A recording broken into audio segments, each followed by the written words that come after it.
পানীখিনি একেলগতে নহয় লাহে লাহে লাহে লাহে হাই এভৰিৱান কি খবৰ সকলোৰে আশা কৰোঁ সকলোৱে ভালেই আছে আজি মই আপোনালোকক দেখুৱাবলৈ লৈছোঁ সাধাৰণতে আমাৰ ঘৰৰ পাকঘৰতে থকা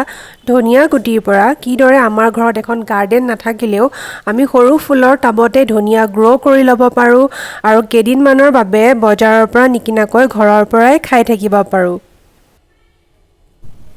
ধনিয়া সিঁচিবৰ কাৰণে মই পাকঘৰতে ব্যৱহাৰ কৰা ধনিয়া গুটিয়ে লৈছোঁ এইখিনি নাৰ্চাৰীৰ পৰা অনা নহয় এতিয়া মোক যিমানখিনি ধনিয়া গুটিৰ প্ৰয়োজন মই সিমানখিনি এটা খুন্দনাত লৈ লৈছোঁ আৰু অকণমান খুন্দি দিছোঁ খুন্দোতে এনেকুৱা ধৰণে খুন্দিব লাগিব যাতে ধনিয়া মানে গোটা হৈ থকা গুটিটো অকল দুফাল হৈ যায় তাতকৈ বেছি নহয় ঠিক এনেকুৱা ধৰণৰ হ'ব লাগিব এয়া দেখিছেনে ধনিয়া গুটিখিনি দুফাল হৈ গৈছে এনেদৰে কৰি ল'লে ধনিয়াখিনি সোনকালে ওলায় ইয়াৰ পিছত মই এই ধনিয়া গুটিখিনি এটা বাটিত অলপ পানী লৈ এটা ৰাতিৰ বাবে তিয়াই থৈ দিলোঁ এনেকৈ নহয় সেইটো এনেকৈ দিয়া নেক্সট দিনাখন মই এটা টাবত এই ধনিয়া গুটিখিনি এনেদৰে সিঁচি দিছোঁ এই টাবটোত মই 50% মাটি আৰু 50%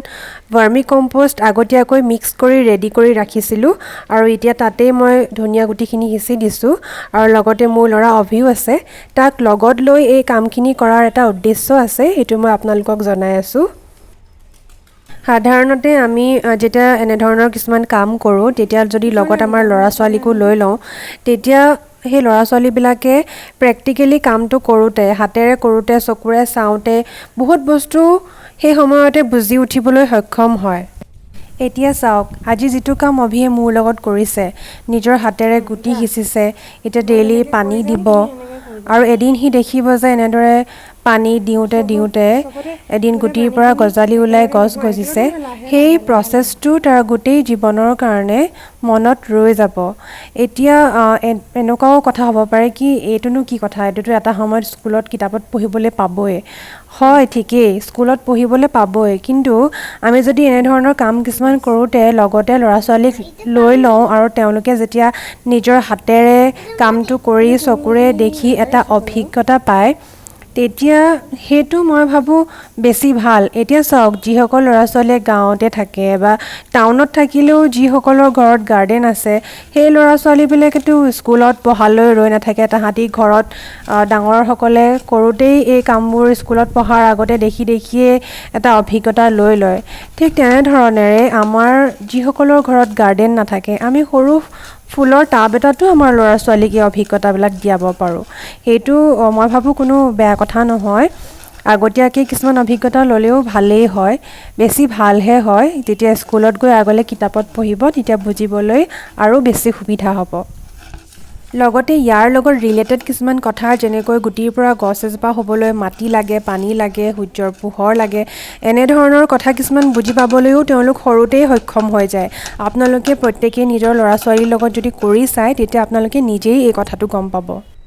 ধনিয়া গুটিখিনি সিঁচি শেষ হোৱাৰ পিছত এইদৰে অলপ শুকান মাটি দি দিলোঁ আৰু লগতে এখন ডাঠ কাগজেৰে ঢাকি থৈছোঁ যাতে ডাইৰেক্ট ৰ'দটো নপৰে কাৰণ ধনিয়া গুটিৰ ওপৰত বেছিকৈ ৰ'দটো পৰিলেও ধনিয়াখিনি বেয়া হৈ যাব গ্ৰ'থটো ভাল নহ'ব প্ৰায় 20 দিনমানৰ পাছত ধনিয়াখিনি গজি ইমান ডাঙৰ হৈছেহি আৰু অলপ বাকী আছে গজিবলৈ এতিয়া ইমানখিনিয়ে হৈছে এইদৰে আমি সহজতে অকণমান জেগাতে এটা ফুলৰ টাবত ধুনীয়াকৈ ধনিয়া গ্ৰ' কৰি ল'ব পাৰোঁ আৰু কেইদিনমান ঘৰুৱাভাৱে খাই থাকিব পাৰোঁ আৰু এইখিনি যদি আপোনাৰ শেষ হৈ যায় তেনেহ'লে আপুনি একেখিনি মাটিতে আকৌ ধনিয়া সিঁচি ল'ব পাৰে ধনিয়াৰ দৰে মই মেথি শাকো কৰিছিলোঁ টাবতে এইখিনি একেবাৰে শেষৰখিনি হয় ইয়াৰ আগতে আমাৰ দুসাঁজ খোৱা হৈ গ'ল এইদৰে এটা ইমানটো জোখৰ টাবত আপোনালোকে 3 সাঁজমানৰ কাৰণে ঘৰতে মেথি শাক কৰি ল'ব পাৰে ঘৰুৱাভাৱে খোৱা শাক পাচলিৰ সোৱাদেই বহুত বেলেগ থাকে আৰু এইফালে এইটো টাবত 3 জোপামান কণ বিলাহী আছে